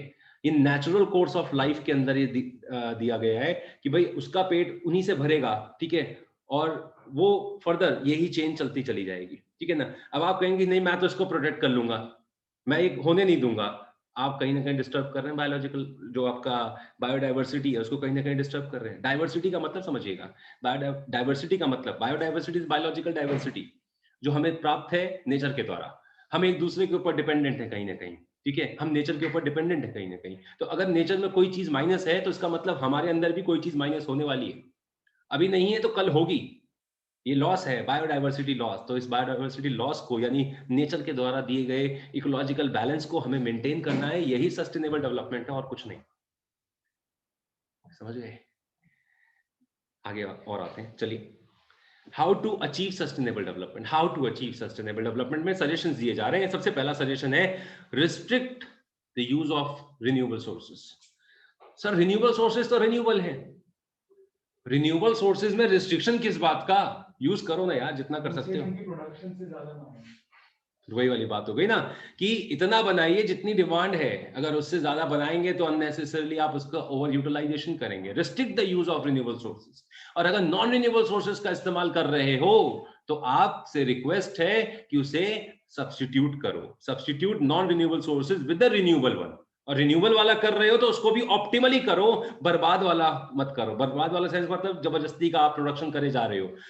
इंडिया में पहले हम लोग, आप डेटा में आपको बताऊंगा खाली बस इतना, कि इंडिया में पहले 3 से 5% के बीच में रिन्यूएबल सोर्सेज ऑफ एनर्जी का इस्तेमाल किया जाता था इलेक्ट्रिसिटी जनरेशन के लिए। जैसे विंड एनर्जी हो गई, सोलर एनर्जी हो गई, ये इनका इस्तेमाल पहले 3 से 5% होता था, बट अभी 17.58%, 17 मोर देन 17%, ये मान लीजिए मोर देन 17% जो है इलेक्ट्रिसिटी जनरेशन भारत में रिन्यूएबल सोर्सेज ऑफ एनर्जी से होने लगा है, जो एक पॉजिटिव साइन है, सस्टेनेबिलिटी की तरफ हम चले हैं, ठीक है। अभी भी, लेकिन अभी भी 50% से ज्यादा, मैंने कल पिछली क्लास में डेटा बताया था, थर्मल इलेक्ट्रिसिटी, थर्मल पावर कितना 67% अप्रोक्सीमेटली हमारे देश में जो बिजली बनती है वो थर्मल पावर है। थर्मल इलेक्ट्रिसिटी कोल, ऑयल और नेचुरल गैस की वजह से या उसको इस्तेमाल करके बनाई जाती है, राइट। तो सब्स्टिट्यूट करें नॉन रिन्यूएबल सोर्सेस को रिन्यूएबल सोर्सेस से। अगली बात मैं करूंगा, बिकम इनपुट एफिशिएंट। भैया आप क्लेम करते हो बार बार, मतलब ब्लेम करते हो, सॉरी, ठीक है। ब्लेम क्या होता है कि हमारे पास, जब हम तो डेवलपिंग इकोनॉमी है, हमारे पास इतना है ही नहीं। हर इकोनॉमी के पास इनपुट लिमिटेड होते हैं, लेकिन ये डिपेंड करता है कि आप उस इनपुट का इस्तेमाल कैसे करते हो। और ये इस्तेमाल यानी ये यूसेज ही आपको डेवलप्ड बना देता है, ये यूसेज ही आपको अंडर डेवलप्ड बने रहने पर मजबूर करता है, और ये यूसेज ही आपको डेवलपिंग बनाने में कोशिश करता है। अगर आप अपने लिमिटेड रिसोर्सेज का बेहतरीन इस्तेमाल कर चुके हो या कर रहे हो तो आप डेवलप्ड हो, अगर नहीं कर पा रहे हो तो आप अंडर डेवलप्ड हो, और आप करने की कोशिश कर रहे हो तो आप इंडिया हो। Developing economy. ठीक है, तो बिकम इनपुट एफिशिएंट। एफिशिएंट क्या होता है कि मेरे को जितना मिला, एक तो थोड़ा सा मिला, उस थोड़े से में मैं मैक्सिमम जनरेट करने की कोशिश करूं, तो यही एफिशिएंसी कहलाती है। समझ गए? बिकम इनपुट एफिशिएंट, जो मिला है उसका इस्तेमाल करो, ऑप्टिमली इस्तेमाल करो और कोशिश करो कि आप डेवलप हो। नेक्स्ट वन, अगली बात करूंगा मैं, कंट्रोल पॉल्यूशन। सर एक सजेशन ये भी है, पॉल्यूशन को कंट्रोल करिए, चाहे वो एयर पॉल्यूशन हो, चाहे वो नॉइस पॉल्यूशन हो, चाहे वो वाटर पॉल्यूशन हो, किसी भी तरह का पॉल्यूशन आप उसे कंट्रोल करिए, बिकॉज ये एक कॉज है एनवायरमेंटल डैमेज के लिए। नाउ अब आखिरी बात है, राइम हो गया जी, कंट्रोल पॉल्यूशन और कंट्रोल पॉपुलेशन। पॉपुलेशन को भी कंट्रोल करना जरूरी है सर, जिस तरह से जनसंख्या बढ़ती जा रही है, ठीक है, हम जिस तरीके से, सिर्फ इंडिया की बात नहीं कर रहे हैं, मैं वर्ल्ड कंसर्न बता रहा हूं, जिस तरह से जनसंख्या बढ़ रही है, एक्यूट शॉर्टेज नजर आ रहा है, खासतौर पर इंडिया जैसी कंट्री में, बिकॉज ऑलरेडी हमारे पास ज्योग्राफिकल एरिया वर्ल्ड का 2.5% है, 2.5% वर्ल्ड का ज्योग्राफिकल एरिया है खाली भारत, और इसमें भी जनसंख्या अगर बढ़ रही है, तो ये एक चैलेंज है। अगर इसे हमने कंट्रोल नहीं किया तो नेचुरल रिसोर्सेज पर एक सबसे ज्यादा प्रेशर होगा, और ये फाइट, मतलब जिसे कहते हैं लाइफ सब्सिस्टेंस की जो फाइट है, ये बढ़ जाएगी। अगेन, जब लाइफ सब्सिस्टेंस की फाइट बढ़ेगी, तो मैं कह नहीं रहा था कि अरे बायोडाइवर्सिटी लॉस हो रहा है तो अपने को क्या फर्क है यार, खाने को मिल रहा है, हवा मिल रही है, सांस लेने को पानी मिल रहा है, पीने को, अपने को क्या फर्क पड़ता है। अभी नहीं पड़ रहा है, बट पड़ेगा, है ना। बायोडाइवर्सिटी लॉस अगर इमीडिएट इफेक्ट नहीं दिख रहा है, तो लॉन्ग टर्म इंपैक्ट नजर आएगा। 20 साल पहले लोग कहते थे ग्राउंड लेवल वाटर कम हो रहा है, बचा लो, ठीक है। अभी हम बहुत से सिटीज में देख रहे हैं ग्राउंड लेवल वाटर जा चुका है, जीरो हो चुका है, ठीक है। 20 साल पहले कहीं भी बात सत्य हो रही है, तो आज हम कह रहे हैं जो बचा है कम से कम उसे बचा लो, ठीक है। आने वाले ईयर्स में हम कहेंगे कि वो भी नहीं बचा पाए, अगर अभी भी नहीं समझे तो। ये तो बात थी सजेशन की। सजेशन जो मैंने बताए हैं, आप लोगों को कुछ पूछना चाहते हैं? अच्छा, कुछ पूछना अगर है तो बताएंगे बेटा। कुछ सजेशन मैंने दिए हैं, how to achieve sustainable development, ठीक है। सजेशन में सबसे पहले मैंने बताया कि restrict the use of renewable sources, substitute non renewable with the renewable sources, become input efficient, pollution और पॉपुलेशन कंट्रोल। हो गया 5। चलिए अब हम बात करते हैं स्ट्रैटेजीज की। कुछ स्ट्रैटेजी सरकार ने बनाई हैं या कुछ कदम उठाए हैं सस्टेनेबल डेवलपमेंट के लिए या नहीं, और अगर हैं तो वो क्या है। स्ट्रैटेजीज की बात करेंगे, आइए। अच्छा, मोटिवेशन दे दूं मैं आपको, लास्ट टॉपिक है, ठीक है, बढ़िया, अच्छा लगा सुन के। पढ़ेंगे अब इसको, स्ट्रैटेजीज फॉर सस्टेनेबल डेवलपमेंट, आखिरी टॉपिक चल रहा है। आइए, use of non conventional sources of energy. Sir India is hugely dependent on thermal and hydro power, सत्य वचन था, सही कहा था मैंने, ठीक है। हाइड्रो पावर पे और थर्मल पावर पे ज्यादातर वो डिपेंड करते हैं। Plant hydro power plant to meet its power needs, but both these sources have adverse environmental impacts, ठीक है। नॉन कन्वेंशनल सोर्सेज जैसे आपका wind power, solar rays are cleaner and greener technology, जिसका एनवायरमेंट पे कोई negative impact नहीं है। लेकिन कॉन्ट्रेरी साइड देखें, थर्मल पावर, ठीक है, इसका एक नेगेटिव इंपैक्ट है। हाइड्रो पावर, इसका नेगेटिव इंपैक्ट क्या है, हर जगह पर ये यूज नहीं हो सकता। हाइड्रो पावर वहीं पर यूज हो पाएगा। हाइड्रो पावर मतलब वाटर से एनर्जी, जहां पर, ठीक है, एक डिस्टेंट हाइट से अगर रिवर फॉल होती है, या है ना, वहां पे हाँ जी, high tide and low tide के बीच में टर्बाइंस लगाई जाती हैं, और टर्बाइन हाई स्पीड पे जब मूव करती हैं एक डिस्टेंट हाइट से, जब वाटर उस पर गिरता है, वहां से इलेक्ट्रिसिटी जनरेट होती है। भारत में हर जगह ये मुनासिब नहीं है, इसीलिए हाइड्रो पावर भी एक तरह से लिमिटेड रीच ही प्रोवाइड कर रहा है। थर्मल पावर हैव कॉन्सिक्वेंसेस, कौन सा, कार्बन एमिशन वाला, कोल, ऑयल, नेचुरल गैस, इनका इस्तेमाल करके थर्मल पावर बनाया जाता है। Okay, in areas with high speed of wind है, ये विंड है, ठीक है, डी लिखा हुआ है, ये पहले से ही डी था। ये wind mills can provide electricity without any adverse impact on the environment. तो वही वाली बात हो गई, सोलर पैनल, सोलर पैनल के साथ में क्या हो गया यहाँ पर, विंड एनर्जी। अच्छा, यहाँ पर सोलर पैनल आ गया ना, तो फोटोवोल्टिक सेल वाला याद रखना, ठीक है ना। सोलर पैनल, सोलर इलेक्ट्रिसिटी में कन्वर्ट करने के लिए सोलर पैनल में कौन से सेल्स इस्तेमाल होते हैं, answer is photovoltaic sales. India is naturally endowed with a large quantity of solar energy in the form of sunlight. With the help of photovoltaic cells, solar energy can be converted into electricity. ठीक है जी। अच्छा, both the sources, wind and solar rays, are totally free from pollution, although their initial cost is high. ये भी ध्यान रखना, initial cost इनकी ज्यादा होती है, जो इनका इस्टेब्लिशमेंट कॉस्ट होता है ना वो बहुत ज्यादा होता है, लेकिन इनकी ऑपरेशनल कॉस्ट नॉमिनल हो जाती है। नहीं समझे? नहीं समझे यार? एक जो जैसे कहते हैं विंड मिल लगाने का खर्चा या सोलर पैनल्स लगाने का खर्चा बहुत होता है, ठीक है ना, लेकिन जब वो काम करना शुरू करता है तो वो खर्चा बिल्कुल ऑपरेशनल कॉस्ट कहलाता है। वो एक होता है इंस्टॉलेशन कॉस्ट, वो बहुत हाई है, ऑपरेशनल कॉस्ट बहुत नॉमिनल है। हाँ, मेंटेनेंस जिसको हम कहेंगे, ठीक है। अच्छा, इसके बाद आती है भैया यूज ऑफ क्लीनर फ्यूल, जो हम दो तरह से देख रहे हैं। अर्बन एरियाज में हमने कोशिश करी है कॉम्प्रेस्ड नेचुरल गैस यानी सीएनजी का इस्तेमाल करने के लिए, ठीक है, जो कि फ्यूल के तौर पर जो आप ट्रांसपोर्ट व्हीकल्स में मैंडेटरी कर दिया है। आप देख रहे हैं दिल्ली के अंदर कोई भी ट्रांसपोर्ट व्हीकल है अगर जो कमर्शियल पर्पस के लिए, खास तौर पर चाहे वो आपके टैक्सीज हो या आपके जो ट्रक्स है, इवन जो बड़े बड़े लॉरीज होती हैं, ट्रक्स होते हैं, उनको भी सीएनजी पे चलने के लिए मजबूर कर रहे हैं। भाई आप सीएनजी पे चलाओ आप ट्रक, ठीक है, क्लीन टेक्नोलॉजी का इस्तेमाल करो। दिल्ली में आपकी एंट्री नहीं होगी अगर सीएनजी पे नहीं है ट्रक तो, ठीक है ना, ये चीज। तो अर्बन एरियाज में सीएनजी का याद रखना है आपको, और रूरल एरियाज में आपको ये एलपीजी का याद रखना है। In rural areas household generally use wood, dung cakes और अदर बायोमास एज फ्यूल, ठीक है ना। These fuels have adverse implications like deforestation, reduction of green cover, wastage of cattle dung, etc etc। तो हमने क्या इस्तेमाल किया? use of LPG and gobar gas is being promoted as they are clean fuel, cleaner fuel है, green technologies हैं, and helps in reducing household pollution to a large extent। Sir household pollution, जी हाँ, जितना pollution बाहर होता है ना, बाहर के वातावरण में, उतना ही पॉल्यूशन आप समझो कि घर के अंदर भी होता है पॉल्यूशन, ठीक है। हम उसे कैसे बच सकते हैं? अब घर में खाना बन रहा है, अब वो मतलब जंगल से लकड़ियां लेकर आए हो, पेड़ काट कर, और घर के अंदर लकड़ियां जलाकर खाना बना रहे हो, पॉल्यूशन तो वहां भी होगा ना। इसको कैसे बचाया जा सकता है? यूज ऑफ क्लीन फ्यूल, ठीक है, जैसे कि हमने यहाँ पर एलपीजी का एग्जाम्पल दिया।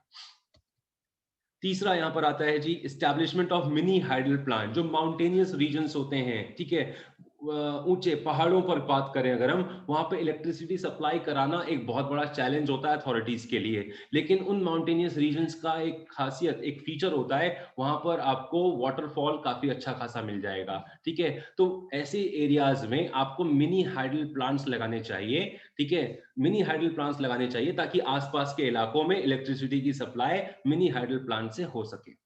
मिनी हाइडल प्लांट क्या होता है एक बार देख लीजिए। इन mountainous regions perpetual streams can be found almost everywhere and these streams can be used to generate electricity via turbines, जो मैंने आपको बताया, and such power plants are more or less environment friendly and generate enough power to meet local demand। local demand meet करने के लिए, अब सोचो पहाड़ों पे बड़ी इंडस्ट्री तो नहीं होगी ना कि बहुत ज्यादा एनर्जी चाहिए, घरों में इलेक्ट्रिसिटी की रिक्वायरमेंट होगी, उसको हम मिनी हाइडल प्लांट से पूरा कर सकते हैं।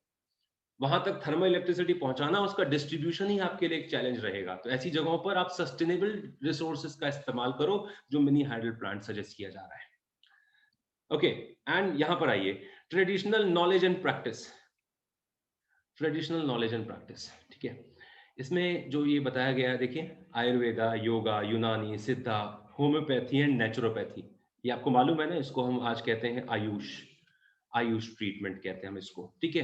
हम ट्रेडिशनल नॉलेज पे बिलीव नहीं करते सर। इंडिया का इतिहास बहुत पुराना है और हम कई सालों से, कई वर्षों से अभी हम इन सब चीजों को अडेप्ट करते चले आए हैं, अपनी बड़ी से बड़ी बीमारियों का इलाज करते हम चले आए हैं इसी आयुष ट्रीटमेंट के द्वारा। लेकिन आज मतलब लगभग 100-200 सालों से, जब से ब्रिटिशर्स हमारे भारत में आते हैं, तब से हमने ये एलोपैथिक मेडिसिन धीरे धीरे डेवलप कराना शुरू किया। आर्टिफिशियल केमिकल्स बनाकर सॉल्ट का इस्तेमाल करते हैं और सर वहां से हम दवाइयां बनाकर लोगों का इलाज कर रहे हैं। हम वेस्टर्न कल्चर या वेस्टर्न मेडिसिन पे इतने ज्यादा बिलीव करने लग गए हैं बिकॉज हमें, हमारे दिमाग में एक जैसे कहते हैं ना, एक फीलिंग है कि अगर आपने एलोपैथिक मेडिसिन लिया है, इंग्लिश मेडिसिन मतलब, तो आपका बीमारी जो है ना, आपका इलाज बिल्कुल परफेक्ट होगा और जल्दी रिलीफ मिलेगा, ठीक है। But that chemical will affect you some time, आज नहीं तो कल आपको इसका असर दिखाई देगा। ये पिछले चैप्टर में मैं हेल्थ में पढ़ा भी रहा था, ठीक है। तो हम अपने ट्रेडिशनल नॉलेजेस पे या कल्चर पे बिलीव नहीं करते हैं, ये हमारा सबसे बड़ा नुकसान है। तो अगर आपको सस्टेनेबिलिटी चाहिए सर, ध्यान से सुनिएगा, अगर आपको सस्टेनेबल डेवलपमेंट की बात करनी है तो अपने देश के लोगों को ये विश्वास दिलाइए कि we have that culture, we have that tradition, और उसको, उस पर बिलीव करें, ट्रस्ट करें और उसको फॉलो करें, ठीक है। तभी आप सस्टेनेबल डेवलपमेंट दवाइयां खा के, एक एग्जांपल मैं देता हूँ, दवाइयां खा के एलोपैथिक मेडिसिन में आप एक थोड़े टाइम के लिए रिलीफ पालोगे, लेकिन परमानेंट इलाज नहीं है। अगर आपको परमानेंट उस बीमारी को खत्म करना है, we have various programmes like yoga, homeopathy treatment, Ayurveda treatment, permanent इलाज है बीमारी का, ठीक है। लेकिन हम बिलीव नहीं करते। आपको पता है पानी पीने के तरीकों को सुधार कर हम अपनी बीमारियों को ठीक कर सकते हैं। जिस तरह से हम पानी पीते हैं, अगर हम उसको ठीक कर लें, उस पानी के तरीकों को हम चेंज कर लें, बॉटल ऐसे करके ऊपर से पीते हैं, गलत तरीका है वो। ठंडा पानी बहुत पीते हैं, गलत तरीका है वो। तो पानी पीने के 4 तरीके हैं, अगर वो 4 तरीके मान लेते हैं तो 46 तरह की जो बीमारियां, 46 तरह की जो बीमारियां पैदा होती हैं, उससे हम उससे दूर हो सकते हैं। क्या आपको पता है? नहीं पता। लेकिन आपको ये पता है कि पेट में दर्द होता है तो ये वाली मेडिसिन ले लेते हैं, ये शायद सबको मालूम होगा, कोई ना कोई मेडिसिन। ठीक है जी। सोच के चलिए, सिर्फ पानी हम पीते हैं डेली। पानी पीने के 4 तरीके हैं, अगर उन 4 तरीकों का इस्तेमाल कर लें, 4 बातों का ख्याल रख लें सिर्फ पानी से रिलेटेड, आपकी 46 तरह की बीमारियां खत्म होंगी। और अगर वो बीमारियां आपको हो गई तो उससे मल्टीप्लाई होती हैं करीब और बीमारियां, जो कि शरीर में 200 बीमारियों को पैदा करती हैं। लेकिन हमें क्या पता सर, ये बातें आयुर्वेदा में बताई जाती हैं, ये बातें सिद्धा मेडिसिन के अंदर बताई जाती हैं, ये बातें होम्योपैथी के अंदर इसका इलाज है। क्रॉनिक से बड़ी बीमारी, पुरानी से पुरानी बीमारी भी हम इसको ठीक कर सकते हैं। तो अगर आपको लंबे समय तक चलना है ना, और आप अपने लंबे समय तक इस ट्रेडिशन को, कल्चर को बरकरार रखना चाहते हैं, तो लोगों को इस बात पे बिलीव कराइए और इसको फॉलो करिए, ट्रेडिशनल प्रैक्टिसेस। इसके लिए सरकार क्या कर रही है? सरकार तो सो रही है। हमारा ये ब्लेम होता है ना, सरकार क्या कर रही है? हाँ, सब हम ही करें क्या? देश के हमने वोट दिया था ना, तो सरकार को नेता, हमने सरकार बनाई है, लोगों को चुना है हमारा वेलफेयर करने के लिए। सरकार क्या कर रही है? सर आपको याद है 21 June international yoga day? Sir international yoga day, national भी नहीं।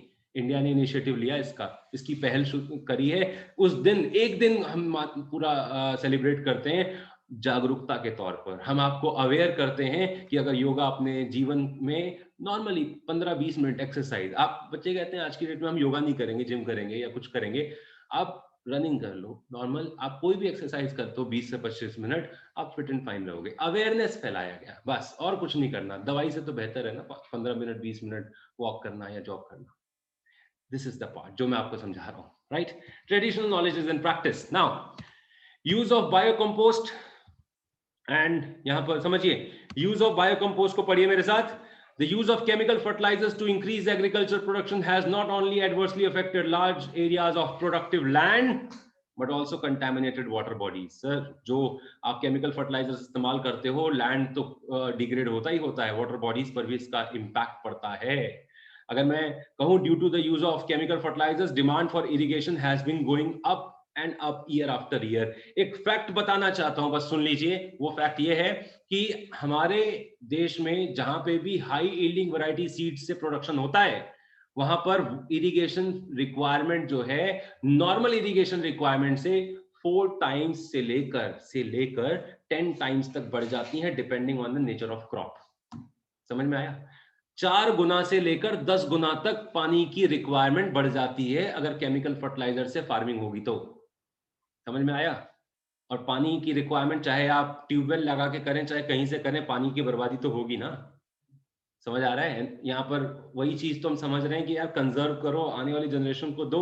हाई यील्डिंग वैरायटी सीड्स का इस्तेमाल कर रहे हो, लेकिन हो क्या रहा है? पानी रिक्वायरमेंट बढ़ रही है, ठीक है, इरिगेशन फैसिलिटी वहां पर बहुत ज्यादा चाहिए, ये खामियाजा है इसका। With the rise in the demand for organic food, farmers have again started using compost made from organic waste of different types. गीला कचरा अलग, सूखा कचरा अलग। गीले कचरे को हम वापस ले जाते हैं, उसे डिकम्पोज करते हैं, उससे खाद बनाते हैं, फर्टिलाइजर बनाते हैं। वो फर्टिलाइजर ग्रीन फर्टिलाइजर कहलाता है, और उस फर्टिलाइजर से की गई फार्मिंग ऑर्गेनिक फार्मिंग कहलाती है। कुछ समझ आ रहा है? हाँ जी, कुछ समझ आ रहा है? सोशल मैसेज भी है, एक ही थैले में हर तरह का कचरा डाल देते हो। पॉलिथीन भी है उसके अंदर सब्जियों के छिलके भी हैं, उसके अंदर फल के छिलके भी हैं। कैसे डिकम्पोज होगा? नहीं ना। तो अलग करके हम देते हैं, तो जो अलग किया हुआ गीला कचरा है उसको हम कंपोस्ट में कन्वर्ट करते हैं, उसको मैन्योर में कन्वर्ट, वो फर्टिलाइजर का काम करता है सर। और इसी से ऑर्गेनिक फार्मिंग होती है, जो नेचुरल तरीके से। नहीं तो बाजार में मिल रहा है सल्फेट वाला, सल्फर वाला फर्टिलाइजर मिल रहा है, केमिकल सल्फर डालो, बना लो, कोई दिक्कत नहीं है। दवाइयां डालो उसमें, इंसेक्टिसाइड्स पेस्टिसाइड्स का छिड़काव करो, कर लो प्रोडक्शन, बम्पर प्रोडक्शन होगा, लेकिन जो खाओगे वो केमिकल है, वो याद रखना। ऑर्गेनिक फार्मिंग हम जो 1966 से पहले किया करते थे, किसान भूल चुके थे, ये हाई यील्डिंग वैरायटी सीड्स आने के बाद वापस से हमें उसी की याद आती है, बिकॉज लंबे समय तक चलना है तो वो पुराना वाला ही बेहतर है, right? In certain parts of country, cattle are maintained only because they produce dung, which is an important fertilizer and soil conditioner. Soil conditioner समझते हो? सॉइल फर्टिलिटी को बूस्ट करने के लिए जो कैटल्स होते हैं, ठीक है, उनका एनिमल वेस्ट जो होता है उसका इस्तेमाल किया जाता है ताकि सॉइल फर्टिलिटी बढ़े। It will act as a soil conditioner, soil fertility बढ़ाने के लिए। कि ये जैसे एड ऑन होता है, ये एक तरह से प्लस पॉइंट होता है। तो बहुत से एरियाज में तो कैटल का हम देखभाल, उनको मेंटेन इसीलिए करते हैं ताकि हम इन सब चीजों का प्रोडक्शन कर सकें, ठीक है। और सर ये बातें आपको बुरी लग रही होंगी, सर एनिमल वेस्ट बनाकर फार्मिंग होगी कि तो क्या हम खाएंगे वो प्रोडक्ट? मैं आपको एक छोटी सी बात बता दूं, अगर आप काउडंग समझते हो, ड्राई एनिमल वेस्ट काउडंग होता है, उसे केक के फॉर्म में, ड्राई डंग केक के फॉर्म में यूज किया जाता है। गांव में आप चले जाएं, वहां पे आपको दिखाई देगा। आपको अगर शहर में चाहिए, आप अमेजोन पे सर्च करना, अमेजोन भी बेच रहा है ये, ठीक है सर, अमेजोन भी बेच रहा है। हिंदी में कहें तो गोबर है वो भी बेच रहा है अमेजोन, क्लियर? क्योंकि इसकी इंपॉर्टेंस शायद आपको नहीं पता, वो उनको पता, उनके लिए मार्केटिंग है। उनको ये प्रोडक्ट लिस्ट करने के लिए इसके पहले इसके पीछे के बेनिफिट्स देके उसके बाद लिस्ट किया होगा। समझ आ रही है मेरी बात? ये ट्रेडिशनल चीजें हैं जो हम तो इग्नोर करते हैं, हमें लगता है ये हमारी क्लास का नहीं है, ठीक है, बट ये आपका एक कल्चर है, ये ट्रेडिशन है, और अगर आप इसको अपनाओगे तो यही साइंटिफिक ऑर्गेनिक फार्मिंग है। चलिए ज्यादा नहीं, अब हम 6th पॉइंट पर आते हैं, कंट्रोल ऑफ बायोपेस्ट। बस इसमें मैं इतना बताऊं, आपने हाई यील्डिंग वैरायटी सीड्स का इस्तेमाल करके क्रॉप्स को ग्रो किया, आपका एक अच्छा खासा इन्वेस्टमेंट है सर। अगर उसमें कीड़े लग गए, पेस्ट अटैक हो गया, पूरा इन्वेस्टमेंट बर्बाद। बचाने के लिए क्या करोगे? दवाइयों का छिड़काव करोगे। लोगों ने कहा भैया केमिकल फर्टिलाइजर डाला है तो इसमें एक केमिकल की दवाई भी डाल दो ताकि कीड़े ना लगे। बचा लिया आपने क्रॉप को, बम्पर प्रोडक्शन हुई, बाजार में बेच दिया। बाजार में गया क्या? केमिकल ही तो गया। प्लेट में हमारे आया क्या? चाहे कितना भी पका लो सर, जब सीड में ही केमिकल था ना, तो वो केमिकल निकल नहीं सकता। कितना भी पका लीजिए, सीड अगर बीज ही केमिकल डाल के बनाया गया है तो कुछ नहीं हो सकता, ठीक है ना? तो अब क्या करना चाहिए? सर मैं इंसेक्टिसाइड नहीं डालूं, पेस्टिसाइड्स का इस्तेमाल ना करूं तो मेरी क्रॉप सड़ जाएंगी, खराब हो जाएंगी, पेस्ट अटैक हो जाएगा, कैसे बचाऊं? नेचुरल बायोपेस्ट कंट्रोलर होते हैं, नेचुरल पेस्ट कंट्रोलर्स होते हैं। मैं आपको बताता हूं, यहाँ देखिए, यहाँ पर देखिए। To meet this challenge, better methods of pest control are promoted. For example, neem-based pesticide. Neem-based pesticide खराब नहीं होता, खा भी लोगे अंदर भी चला जाएगा। अगर ऐसे धो के खाते हैं सब लोग, ग्रेन पका के खाते हैं, ठीक है, अगर अगर वो अंदर भी चला गया ना नीम, ठीक है, तो भी आपको नुकसान नहीं है, ठीक है। ये नेचुरल एंड ऑर्गेनिक है, environment friendly and free from any side effects. In addition, awareness is being created for the use of various animals like birds, जैसे कि snakes, lizards, owls, peacock, natural pest controller होते हैं, natural pest controller, ठीक है। समझिए मेरी बात? जैसे कहते हैं ना कि अगर बहुत ज्यादा एक एरिया में चूहे हो गए हैं तो 2-3 बिल्ली पाल लीजिए, है ना, और नेचुरल है ना, नेचुरल कंट्रोलिंग का काम करते हैं। इसी तरीके से स्नेक, लेजर, आउल्स, पिकॉक, ये फार्मिंग के लिए पहले के किसान इसको इस्तेमाल करते थे, नेचुरल पेस्ट कंट्रोलर। नीम बेस्ड फर्टिलाइजर डालते थे, नीम बेस्ड पेस्टिसाइड सॉरी डालते थे, और साथ में इनको रखते थे। आपने अभी देखा होगा दिल्ली में हो रहा था ना, फ्लाई अटैक होने वाला है, चल रहा था ना कि नहीं चल रहा था, ठीक है। कैसे बचाया लोगों ने अपनी क्रॉप्स को? कैसे बचाया? आवाज करके, क्योंकि वो आवाज से नेचुरल पेस्ट कंट्रोलर्स है हमारे पास में। अब वहां पर जरूरी नहीं है कि उन क्रॉप्स पे दवाइयां छिड़क दीजिए, आप खाएंगे और कीड़े मर जाएंगे। भाई आपकी क्रॉप तो गई ना सर, आपके लिए नहीं गई, आप तो बेच दोगे, लेकिन हमारे प्लेट में तो वही आएगा, ठीक है ना, ये चीज है। एंड फाइनली लास्ट, तो यहाँ पर कह रहे हैं कंट्रोल ऑफ बायोपेस्ट, जो नेचुरल पेस्ट कंट्रोलर है उसका इस्तेमाल करिए, केमिकल वाला नहीं। अगर सस्टेनेबल डेवलपमेंट चाहिए तो, लंबे समय तक फार्मिंग करना चाहते हो तो। Finally last one, change in the unsustainable pattern of consumption and production. Sir आज के जमाने में आपको अगर भूख लगती है और आप कहीं बाहर हैं, तो आपके दिमाग में सिर्फ जंक फूड आता है, वेस्टर्न पैटर्न है, कंजम्पशन का वेस्टर्न पैटर्न है। प्रोडक्शन अगर आप करवाना चाहते हो, क्योंकि आज के जमाने में भाई साहब कंज्यूमर सोवरेनिटी है, जो कंज्यूमर चाहेगा वो प्रोड्यूसर बनाएगा। आप तरह तरह के प्रोडक्ट चाहते हैं और प्रोड्यूसर उसको बनाने पे मजबूर है। लास्ट पॉइंट है, बस सुन लीजिए, ठीक है। यहां पर देखिए, it is important to counter this production pattern through education and public awareness। दो चीजों से इसको रोका जा सकता है, एजुकेशन से और पब्लिक अवेयरनेस से। साथ में in several areas desirable limit and standards for consumption and production need to be established and applied through appropriate mechanisms including education, incentives and legislation. Single use plastic आपके लिए, environment के लिए, सबके लिए खराब है। आप नहीं मान रहे थे, आपको पहले एजुकेशन दिया गया नहीं कि भैया सिंगल यूज प्लास्टिक खराब होता है, पॉलिथीन बैग का इस्तेमाल मत किया करो, बाजार में जाया करो तो अपना घर से कपड़े का थैला लेकर जाया करो। नहीं माने, एजुकेशन दिया, कौन मानता है सर, ठीक है, नहीं माने। फिर पब्लिक अवेयरनेस किया, पब्लिक अवेयरनेस जागरूकता अभियान चलाया सरकार ने, गवर्नमेंट ने, तब भी इफेक्ट नहीं आया। फिर लेजिस्लेशन पास कर दिया, कानून बना दिया कि अगर किसी सेलर के पास पकड़ा गया तो 5,000 रुपए से लेकर 50,000 रुपए तक का चालान है, ठीक है, और अगर कोई बायर पकड़ा गया तो उस पर भी 1,000 रुपए का चालान है। कानून बना दिया गया। अब तो मानोगे ना कोई तरीका तो होगा। तो change in the unsustainable pattern. Unsustainable मतलब समझ रहे हो, क्या ये पॉलिथीन बैग का इस्तेमाल करना, कैरी बैग के तौर पर पॉलिथीन का ही इस्तेमाल करना, क्या ये सस्टेनेबल पैटर्न है? आप पॉलिथीन फेंक देते हो, आपने पॉलिथीन फेंक दिया, कोई पानी नहीं है कि मिट्टी अब्सॉर्ब कर लेगी, 100 साल तक ये डिकम्पोज नहीं होता। तो इसको अनसस्टेनेबल से सस्टेनेबल बनाने के लिए आपने क्या किया? जूट बैग का इस्तेमाल करिए, कपड़े के थैले का, कॉटन के बैग का इस्तेमाल करिए। आप बायोडिग्रेडेबल प्लास्टिक बनाए। बायोडिग्रेडेबल प्लास्टिक बन रहा है आज की डेट में, ऐसा प्लास्टिक जो 180 दिन के अंदर डिकम्पोज हो जाता है। आप ऐसी चीजों का इस्तेमाल करिए। अनसस्टेनेबल को सस्टेनेबल में तब्दील करना है। ये कुछ स्ट्रैटेजीज थी जो मैंने आपको बताई। एक बार बस मैं खाली बता रहा हूं, बस मैं छोटा सा एक समरी दे रहा हूं। अभी इसमें हमने क्या पढ़ा? स्ट्रैटेजीज के लिए हमने पढ़ा सबसे पहला कि use of non conventional sources, जो कभी खत्म नहीं होंगे उनका इस्तेमाल करिए। नॉन कन्वेंशनल वाले जो कुछ समय के लिए हैं, जो एग्जॉस्टिबल होते हैं वो कन्वेंशनल है, जो नॉन एग्जॉस्टिबल है वो नॉन कन्वेंशनल, ठीक है। दूसरा बताया जी क्लीन फ्यूल का इस्तेमाल करिए। गाड़ियों में, शहरों के अंदर सीएनजी, और गांव में, स्पेसिफिकली गांव में बात करी गई है हाउस होल्ड पॉल्यूशन को कम करने के लिए एलपीजी। इसके बाद बोला गया mini hydel plant in mountainous region, so that हम वहां पर आसपास की लोकल नीड्स को पूरा कर पाएंगे। फिर हमने कहा ट्रेडिशनल नॉलेज एंड प्रैक्टिसेस पे बिलीव करिए, जो आपकी ट्रेडिशनल नॉलेजेस हैं, जिसमें आयुष ट्रीटमेंट की बात रखी गई थी। फिर हमने कहा use of bio compost, natural fertilizers का इस्तेमाल करिए, जिसमें कि ये वाला पॉइंट आपके लिए है, ठीक है, जिसमें they produce cattle dung cattle dungs का इस्तेमाल करते हैं हम एक नेचुरल ऑर्गेनिक फर्टिलाइजर के तौर पर। फिर हमने पढ़ा कंट्रोल ऑफ बायोपेस्ट, इंसेक्टिसाइड्स और पेस्टिसाइड्स का छिड़काव करने से अच्छा है कि आप नीम बेस्ड पेस्टिसाइड्स बनाएं और नेचुरल पेस्ट कंट्रोलर एनिमल्स को या बर्ड्स को आप यूज करें। और finally change in the unsustainable pattern. सबसे इंपॉर्टेंट ये है कि अगर आपको लग रहा है कि ये इस तरह का कंजम्पशन या इस तरह के चीजों का प्रोडक्शन हमारे और हमारे एनवायरनमेंट के लिए सही नहीं है, उसे बदल डालिए, ठीक है। ये 7 स्ट्रेटजीज हमने पढ़ी हैं, इनके जरिए इस चैप्टर को वाइंड अप किया जाता है। चैप्टर एंड हो गया है और अगली क्लास में हमारा जो नेक्स्ट टॉपिक है हम उसको शुरू करेंगे। सभी लोग इतना एक बार रिव्यू कर लीजिएगा।